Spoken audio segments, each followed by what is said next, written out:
സാദിഖ് അലി തങ്ങളും ലീഗും എന്ന് പറയാം. അവർ പണ്ടും പണ്ടും ബാബറി മസ്ജിദിന്റെ ഒക്കെ വിഷയത്തിൽ VP സിംഗിനെ പിന്തുണയ്ക്കാൻ തയ്യാറാവാത്ത ആളുകളാണ്. അവർ ഈ വിഷയത്തിൽ വളരെ വ്യക്തമായിട്ട് VP സിംഗിന്റെ ഗവൺമെന്റ് താഴെ പോകുന്ന സമയത്ത് ആ ഗവൺമെന്റിനെ പിന്തുണയ്ക്കാതെ മാറിയുന്ന ആളുകളാണ്. ആ ഗവൺമെന്റിന് അനുകൂലമായി ആ വിശ്വാസ പ്രമേയത്തില് VP സിംഗിനെ പിന്തുണച്ചുകൊണ്ട് വോട്ട് ചെയ്യാൻ ഈ രാജ്യത്തെ ജനങ്ങൾ മുഴുവൻ പറഞ്ഞപ്പോൾ അത് കേൾക്കാതിരുന്നത് കൊണ്ടാണ് അന്ന് മുതലാണ് ലീഗ് കേരളത്തില് രാഷ്ട്രീയമായി തകർന്നു തുടങ്ങിയത്. അപ്പൊ അവരിപ്പോഴും എങ്ങനെയെങ്കിലും അധികാരത്തിന് വേണ്ടിയിട്ട് അല്ലെങ്കിൽ അവർക്ക് സമൂഹത്തിൽ നല്ല ആളുകളായിട്ട് നിൽക്കാൻ വേണ്ടിയിട്ട് അഭിപ്രായങ്ങൾ മാറ്റി പറയാം. അവർ പലതും പറയുന്നുണ്ടാവും. അപ്പൊ അത് വിശകലനം ചെയ്യാനല്ല എന്റെ പണി. ഞങ്ങളുടെ നിലപാട് ഇന്ത്യയിൽ കോടതി മുഖേന തീരണമെന്ന് തന്നെയാണ്. പക്ഷെ ആ ജുഡീഷ്യറിയെ സ്വതന്ത്രമായിട്ട് പ്രവർത്തിക്കാൻ അനുവദിക്കാതെ സമ്മർദ്ദത്തിലൂടെ, അത് സമ്മർദ്ദമില്ലാതെ അവർക്ക് വിധി പറയാമല്ലോ പഠിച്ചുകൊണ്ട്. ഈ നിങ്ങൾ പറഞ്ഞ പോലെ ആർക്കിയോളജിക്കൽ സർവേ ഓഫ് ഇന്ത്യയുടെ തെളിവുകൾ ഉണ്ടെങ്കിൽ അത് വെച്ച് വിധി പറയട്ടെ. കാരണം ഇന്ത്യയില് പുതിയ നിയമത്തെ, അതായത് 1947 ആരാധനാലയങ്ങളെ അല്ല ആ വിധിയിലാണ് പറയുന്നത്. ആ വിധിയെ കുറിച്ച് ഞാൻ പറയുന്നത് ഇന്ത്യയിൽ RSS പറയും. സലിമടവ് കേസിന് പോയവർക്ക് പോലും പ്രശ്നമില്ല. അറിയാലോ, ആ അൻസാരിയുടെ മകനൊക്കെ അല്ലേ അവിടെ നരേന്ദ്രമോദിയെ സ്വീകരിച്ചത്. അവർക്ക് പ്രശ്നമില്ലാതെ നിങ്ങൾ ഈ ഇങ്ങേ അറ്റത്ത് കിടക്കുന്ന കേരളത്തിലുള്ളവർക്ക് എന്തിനാ ഹാലളകുന്നത്? ഇത് ഒരു പ്രശ്നം എന്താണെന്നറിയോ? ഇത് ഈ സുപ്രീം കോടതിയുടെ വിധി ഏതെങ്കിലും തരത്തിൽ ഈ രാജ്യത്തെ പ്രശ്നം അവസാനിക്കും വിചാരിച്ച് എല്ലാവരും മിണ്ടാതിരിക്കും. അപ്പോഴാണ് അടുത്തത് നിങ്ങൾ എടുത്തിരുന്നത്. അടുത്ത ഗ്യാൻവാബി മസ്ജിദ് വരുന്നു, ഇപ്പോൾ താജ്മഹലിലേക്ക് കടക്കുന്നു. കോടതിയുടെ ഡയറക്ഷനിലെ പ്യൂർലി ലീഗൽ സ്റ്റെപ്സ് ആണ്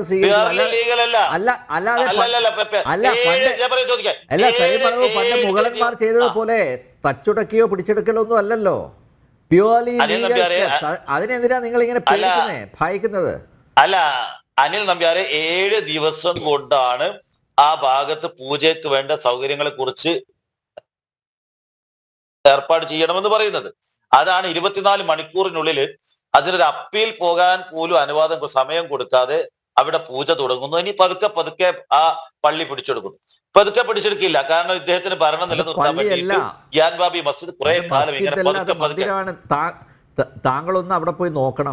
വിശ്വനാഥ ക്ഷേത്രത്തിന്റെ ആ സന്നിധിയിൽ തിരുമുറ്റത്ത് പോവുകയാണെങ്കിൽ താങ്കൾക്ക് ഒറ്റ നോട്ടത്തിൽ മനസ്സിലാവും ഇത് മസ്ജിദ് അല്ല മന്ദിറാണെന്ന്. അല്ല അവിടെ പലതരത്തിലുള്ള നിർമ്മാണത്തിലുള്ള സാമ്യം ഉണ്ടാവാം, ഇല്ലാതാവാം. പക്ഷെ അതേക്കുറിച്ച് കോടതികൾ കൃത്യമായിട്ട്, ഞാൻ ചോദിക്കട്ടെ, ഇന്ത്യയിൽ ഒരു നിയമം ഉണ്ടാക്കി. അങ്ങനെയാണെങ്കിൽ ഞാൻ ചോദിക്കട്ടെ, ഹരിയാനയിൽ 5ഓളം മസ്ജിദുകൾ ഇപ്പോൾ ക്ഷേത്രമാണ്. ഹരിയാനയിലെ 5ഓളം ഹിസാറിലുള്ള ഒരു പള്ളി അടക്കം ഇപ്പോൾ ക്ഷേത്രമാണ്. ധാരാളം ഹിന്ദു ക്ഷേത്രങ്ങൾ നേരത്തെ ബുദ്ധക്ഷേത്രങ്ങളായിരുന്നു. ഇതൊക്കെ മാറ്റിക്കൊടുക്കുക.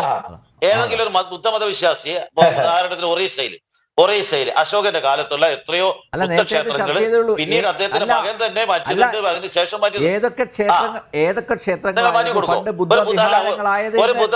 ഞാൻ ലിസ്റ്റ് തരാം. എനിക്ക് ഒരാൾ റെഡിയാണ്. താങ്കൾ ശ്രീതാണ് പറഞ്ഞതെന്ന് തോന്നുന്നു.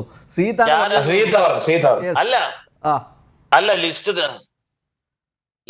ലിസ്റ്റ് തന്നെ തരാൻ തയ്യാറാണ്. ഇന്ന് ഞാൻ തരാനുള്ള സമയമില്ല. ഞാൻ ഓടി വന്ന് ഈ ചർച്ച ഏറ്റതുകൊണ്ട്. അല്ല, ശബരിമലയുടേതല്ല. ഉത്തരേന്ത്യയിൽ ഏറ്റവും ചുരുങ്ങിയത് ഒറീസ തൊട്ട് ധാരാളം ബുദ്ധവിഹാരങ്ങൾ മാറ്റി ക്ഷേത്രമാക്കി. അത് കേരളത്തിലുണ്ട്. ഞാനതിന്റെ ലിസ്റ്റ് എടുത്ത് വെച്ചിട്ട് ഞാൻ വായിക്കാൻ അടുത്തൊരു ചർച്ചയിൽ ഞാനത് വായിക്കുന്നു. ഞാൻ ഓടി വന്നുകൊണ്ട് നിങ്ങളെ ചർച്ച കയറ്റി വായിക്കുന്നതുകൊണ്ട്, നേരെ വന്ന് കയറിയത് കൊണ്ട് അവർ ലിസ്റ്റ് എടുത്ത് വായിക്കാനുള്ള സൗകര്യം ഇപ്പൊ എനിക്കില്ല. ഞാൻ നേരെ വന്ന് ഒരു വാക്ക് പറഞ്ഞതുകൊണ്ട് വന്ന് കയറിയിരിക്കുകയാണ്. അപ്പൊ അതുകൊണ്ട് അതേക്കുറിച്ച് ഒരു വാക്ക്, പക്ഷെ വളരെ കൃത്യമാണ്. എത്രയോ ബുദ്ധവിഹാരങ്ങൾ ക്ഷേത്രമാക്കിയിട്ടുണ്ട്. അപ്പൊ ഒരു ബുദ്ധമത വിശ്വാസി വന്നിട്ട് ഇതൊക്കെ ഒന്ന് മാറ്റി തരണമെന്നോ മാറ്റി കൊടുക്കാൻ പറ്റുമോ?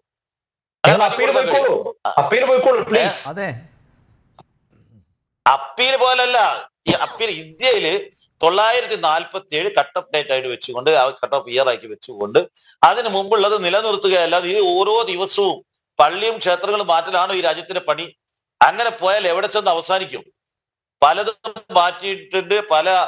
ധാരാളം ക്ഷേത്രങ്ങൾ. ഇപ്പൊ നിങ്ങൾ പറയുന്ന ഔറംഗസേബ്, ഇപ്പോ ഈ ഗ്യാൻവാബി മസ്ജിദ് ഔറംഗസേബ് തകർത്തു നോക്കാൻ നിങ്ങളിപ്പോ ഇവിടെ ആരോപണം വരുന്നത്. ആയിക്കോട്ടെ, ഔറംഗസേബ് സഹായിച്ച എത്രയോ ക്ഷേത്രങ്ങളുണ്ട്.